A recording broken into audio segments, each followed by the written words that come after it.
로 되돌아가지 말지어다. 아주 신속하게 심판이 올 것이고 본문은 그들에게 신속히 피신하라 말씀하십니다. 이 시점에 많은 유대인들이 이 남자가 사악한 자임을 깨닫게 되고 성경하기 위해 도피할 것입니다. 온 세상이 그를 숭배해야 될 것이며 무한도시의 수천장 수도자를 터치라 그 형상을 경배하도록 당해될 것입니다. 그를 숭배하지 않고 그 형상을 경배하지 않는 자는 다 처형될 것입니다. 이런 일들이 일어날 것이기 때문에 사회에 다가올 일이 무엇인지 여러분은 미리 알고 있어야 하고 그것을 파악하고 이해하고 있어야 합니다. 또 말씀드리지만 여러분은 반드시 성경을 갖고 있어야 됩니다. 가급적 작은 성경책은 좋은데 그래야 숨기기 좋을 것입니다. 그리고 모든 사람들에게 성경은 진리와 거짓으로 가득한 책이라고 말하고 책일 텐데 그들은 모든 성경을 수거해 갈 것이고 또한 금속에 부정할 텐데 소지하는 것도 비법이 될 겁니다. 하나님이 누구신지 누가 어떻게 인류를 창조했는지에 대해서 거짓말들이 유출될 것이고 어쩌면 외계인이 인류를 창조했다는 거짓말을 주장했습니다. 초자연적 거짓 종교들을 통해서 거짓 위에 거짓을 쌓을 것이고 하나님의 보호가 없다면 당신은 그들에게 속아서 거짓말을 믿고 멸망할 것입니다. 따라서 계속 잘 들으시고 이런 일들로부터 어떻게 지켜질 수 있는지 확인해 보시기 바랍니다. 이것은 앞으로 7년 동안 있을 일들에 대한 아주 간략한 오버뷰입니다. 적그리스도와 거짓 예언자 그리고 그들과 함께하는 모든 자들은 CGI, 홀로그래피 이미지로 안면인식과 지금까지 우리가 모르고 있는 기술들을 사용해서 세상을 속이고 그릇되이 인도할 것입니다. 예수 혹은 그리스도를 대표하는 어떤 이미지 혹은世界적 인물도 등장할 수 있는데 예수와 말씀은 마태복음 24장 5절에서 이에 대해 전개하겠습니다. 이는 많은 이들이 내 이름으로 올 것이고 그들이 말하기를 내가 그리스도라 하며 많은 이들을 속일 것이기 때문이다. 당신은 자신이 보는 것과 듣는 것이 어떤 것도 믿어서는 안 됩니다. 사이치경이 불어하는 공포의 시간이 올 것인데 성경은 그런 유혹과 혼란의 때가 이 사이를 없었고 다시 없을 것이라고 합니다. 메시아께서 마태복음 24장 21절에서 말씀하셨습니다. 자신은 이는 이때 대환란이 있을 것이기 때문에 세상 시초 이후로 이때까지 그와 같은 것이 없었으니 없나니 앞으로도 될 것이니라.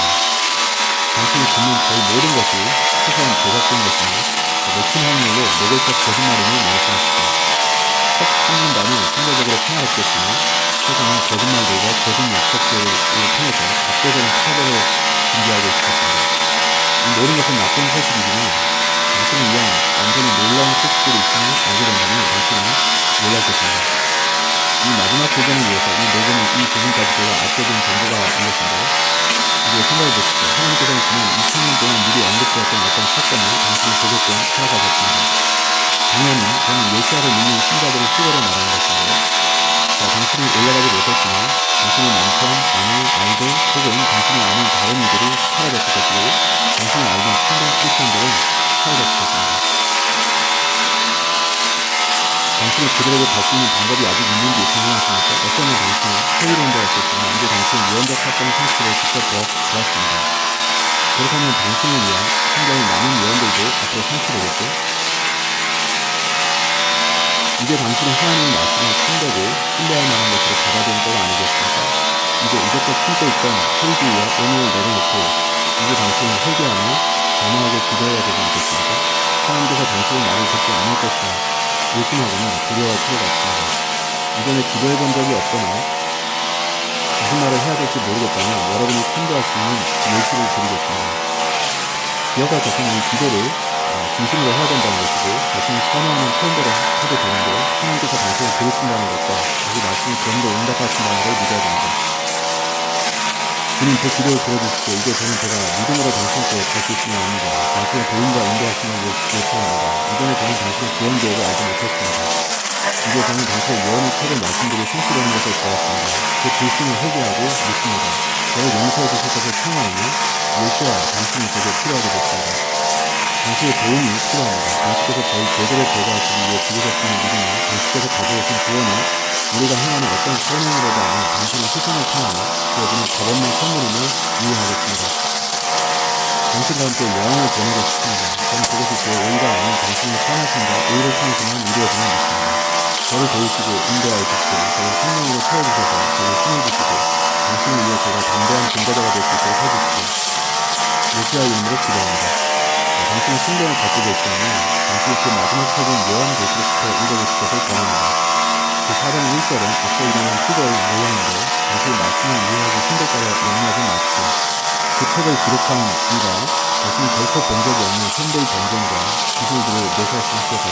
이를테면 미사일, 폭탄, 탱크, 헬리콥터, 핵폭탄 등이 불과 위험, 그들의 날개들을 질문을 내는 목소리들로 묘사되거나 하늘이 구름알처럼 날리는 것을 묘사되었을 수도 있고 AD 1세기에 살았던 그런 그 시대에 자신에게 알려진 용어들로 그것들을 묘사할 수밖에 없었겠죠.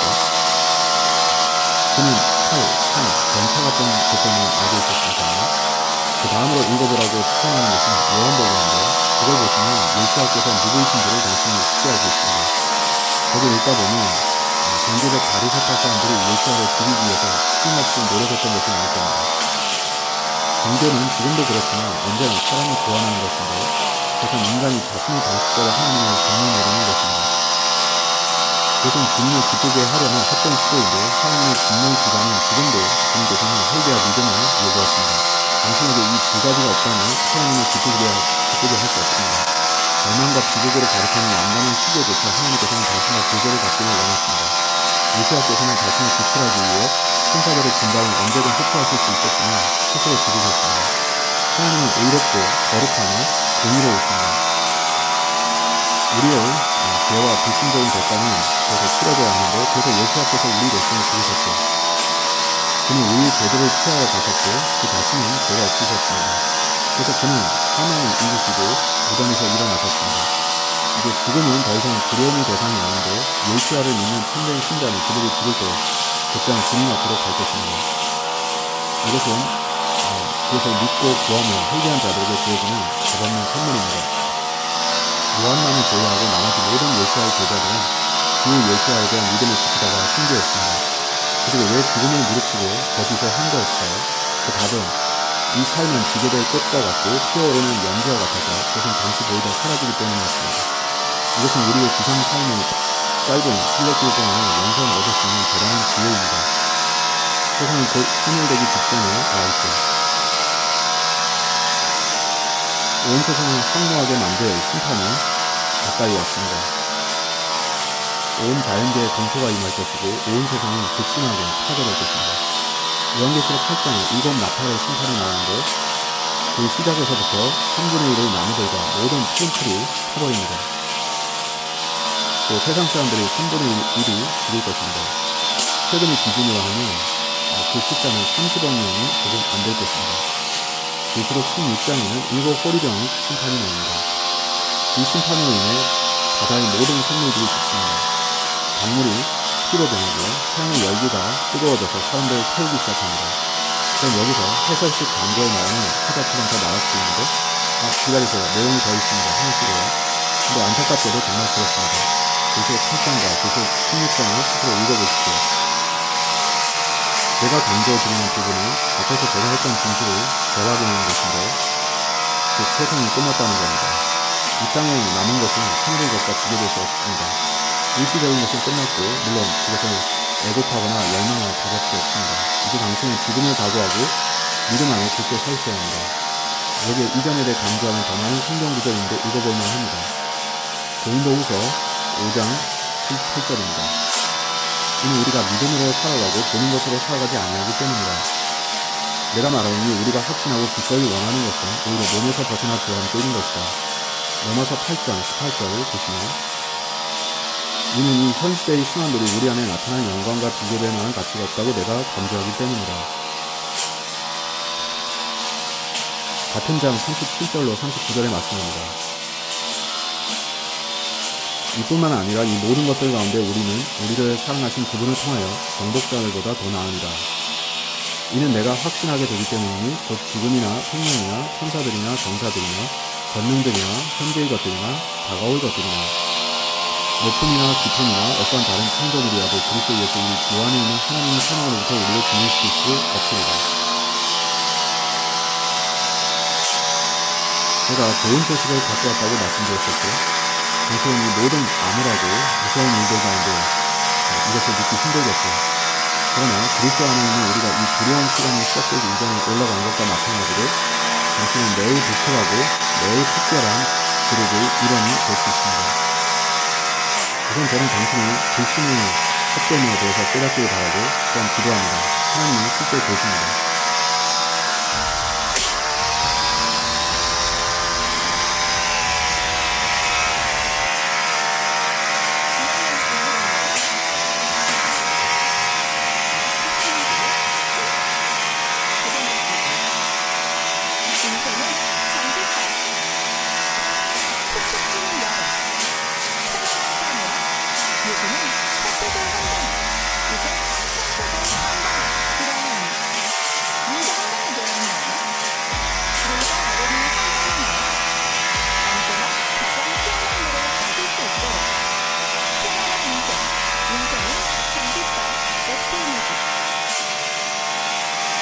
그 말씀은 신실하고 진리이며 확실합니다. 그러면 당신은 구속하기 위해 말 그대로 기록한 죽음을 당하셨죠. 이젠 그걸 믿을 때입니다. 이 지상에서 우리에게 시간이 별로 남지 않았음을 생각해야 하고 영원에 대해 숙고해야 합니다. 당신은 하늘에 갈 것을 확신할 수 있는데 그건 당신은 만드셨으니까 당신을 위한 구원과 재용서를 계획하신 분이 약속이기 때문입니다. 당신이 천도의 아름다움을 제시하고 권하되는데 놀라운 천도가 하얀 해변들, 청록색 바다, 야자수들, 푸르른 산림들, 그리고 그 안에 신선하고 다양한 생명체들 말입니다. 말 그대로 그 모든 것을 생산하시고 창조하신 분께서 당신과 함께 그 왕국에서 살게 되었습니다. 이게 얼마나 대단하고 믿기 힘든 일입니까? 당신의 모든 상상력을 동원해도 이건 생각하기 힘든 일인데 고린도 전서 2장 9절에서 말씀합니다. 그러나 기록된 바와 같으니 하나님께서 그분을 사랑하는 자들을 위하여 예비하신 것들은 눈이 보지도 못하였고 귀가 듣지도 못하였으며 사람의 마음속에 들어온 적도 없었느니라 하였더라.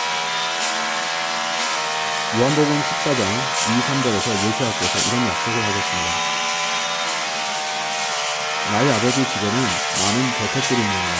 만약 그렇지 아니하였더라면 내가 너희에게 알려주었으리라. 나는 너희를 위하여 한 처소를 예비하러 가노라. 그리고 만일 내가 가서 너희를 위하여 한 처소를 예비한다면 나는 다시 올 것이요 너희를 나 자신에게로 맞아들이리라. 이는 내가 있는 곳에 너희 또한 있게 하려 합니다. 고통의 때가 가까이 왔습니다. 지상의 삶은 그 상황 외에 아무것도 아니게 되었고 당신의 영원한 운명을 져야 된다는 것은 말할 나위 없습니다. 바로 당신의 혼을 노략질하기 위해 거짓말과 속임수가 고안되어 만연하는 것을 당신은 보고 있습니다. 또한 전쟁, 전염병, 기근, 기타 재앙들을 통한 광범위한 파괴가 일어날 것입니다. 당신이 생존하기는 상당히 어려울 텐데요. 휴거가 일어날 때 우리는 즉시 변화되었고 하늘로 들려 올라갔었습니다. 당신이 죽는다면 즉각 그 장소들 중 하나에 있게 될 것입니다. 당신이 상상할 수 없는 놀라운 장소에 갈 건가 아니면 아까 악몽이나 공포영화도 그대로를 묘사해 본 적이 없는 매우 끔찍한 곳에 가 있을 것입니다. 당신이 죽을 때 당신의 운명은 영원히 확정될 텐데 그때 당신이 후회하면 너무 늦을 것입니다. 이 삶이 끝나면 두 번째 기회는 없습니다. 성경은 심판대의 장면을 묘사하는데 거기에 슬피 우는 것과 이를 갈망이 있을 것이라고 합니다. 순전한 공포와 고통스러운 후회가 구원을 거절했던 이들을 언급하였습니다. 그들은 불의 호수에서 영원히 보내게 될 것입니다. 당신은 환란에서부터 나온 성도가 되겠습니까? 순교자의 왕관을 받을 것입니까? 당신은 성경이 말씀하기를 누구도 헤아릴 수 없다고 한 아주 큰 무리에 속한 일원이 될 것입니까? 그러나 하늘에 거할 처소를 갖게 될 것입니다. 이것은 희망이 섞인 추측이 아니라 당신의 삶을 걸고 영혼을 걸고 추구할 약속이며 그 약속은 거짓말하실 수 없는 그분이 기록하신 하나님의 말씀 안에 있습니다. 심지어 지금도 그분께서는 당신이 지금 이 땅에 퍼부어지는 진노의 심판으로부터 구출하게 축하하시는데 그 놀라운 하나님의 사랑과 자비에 당신의 마음을 열어보십시오. 계시록 6장 9절에서 당신을 향한 연민과 사랑으로 가득한 진리의 신전 작성의 소리를 들어보십시오. 보시면 다음으로 그분께서 다섯째 봉인을 여셨을 때 하나님의 말씀으로 인하여 그리고 자신들이 듣던 증언으로 인하여 사로된 자들의 흔들을 재단 아래에서 내가 보았도다. 그리고 그들이 큰 목소리로 외치며 말씀드리기를 오 거룩하고 진실하신 주여 얼마나 오랫동안 당신께서는 지상에서 거하는 자들을 심판하지 아니하시고 우리의 피의 복수를 하지 아니하시고 하였다. 그러다 신여복들이 그를 갑자기 쓰여졌더라. 그리고 그들의 동료 종들과 그들의 형제들까지도 그들이 당한 것처럼 죽음을 당하고 피가 채워질 때까지 그들을 잠식하는 데 쓰여한다는 말씀이 되어졌더라. 이것은 계시록에서 순교자들을 언급하는 첫 번째 본문입니다. 그 다음 언급은 계시록 7장 9절에 등장하는데 보시면 이 일 뒤에 내가 보았더니 보라 모든 민족들과 종족들과 백성들과 어족들의 속성은 아무도 셀 수 없는 수많은 무리가 그 보좌 앞에 그리고 어린 양 앞에 섰는데 흰 여복들로 옷 입혀졌고 그들의 손에 장명하는 가지들이 있었으며 큰 목소리로 외치며 말씀드리기를 그 보좌 위에 앉으신 우리 하나님께 그리고 어린 양께 구원이되다 하였더라. 그러자 모든 천사들이 그 보좌 주위와 그 장로들과 네 짐승들 주위에 섰으며 그 보좌 앞에 자신들의 얼굴을 대고 엎드려서 하나님께 경배하며 말씀드리기를 아멘 찬양과 영광과 지혜와 감사들을 드린다 존귀와 권능과 위세가 우리 하나님께 영원 무궁토록 있기를 바라나이다 아멘 하였더라. 그러고 나서 그 장로들 중 한 명이 응하며 나에게 말하기를 흰 외복들로 차려 입혀진 이들은 누구냐 그리고 그들은 어디서 왔느냐 하였더라. 그런즉 내가 그에게 말하기를 선생님 당신께서 아시느니라 하였더라. 그러자 그가 나에게 이같이 말하였더라. 이들은 대환란에서 나온 자들이요 그들의 의복들을 어린 양의 피로 씻어 그것을 수도하였도다. 그러므로 그들이 하나님의 보좌 앞에 있어 그 아래 그분이 성전에서 그분의 성전입니다. 그리고 그 보좌 위에 앉으신 분은 그들 가운데 거하시고 그들은 더 이상 배고프지 아니할 것이요 더 이상 목마르지도 아니할 것이요 해도 그들 위에 어떤 열기도 내리쬐지 아니할 것이다. 이는 그 보좌 한가운데 앉아계신 어린 양께서 그들을 먹이실 것이요 그들의 살아있는 물들을 원천들로 이끄실 것이기 때문이다. 그런 다음에 하나님께서 그들의 눈에서 모든 눈물들을 닦아내시라. 분명 혼란 성도들은 역사적으로 순교했던 성도들이 마지막 대열이 될 것입니다. 많은 이들이 하나님에 의해 끔찍한 죽음을 당했었고 요한계시록에 따르면 그들은 큰 보상을 받을 것입니다. 요한계시록 14장 13절에는 이러한 약속이 나옵니다. 그리고 내가 하늘로부터 나에게 말씀하시는 한 음성을 들었으니 기록하라 이제부터 주 안에서 죽는 자들은 복되리라. 성령께서 말씀하시기를 그렇도다 하시니 그들이 수도들로부터 안식하고 그들의 흥미를 그들을 따르게 하려 함이라.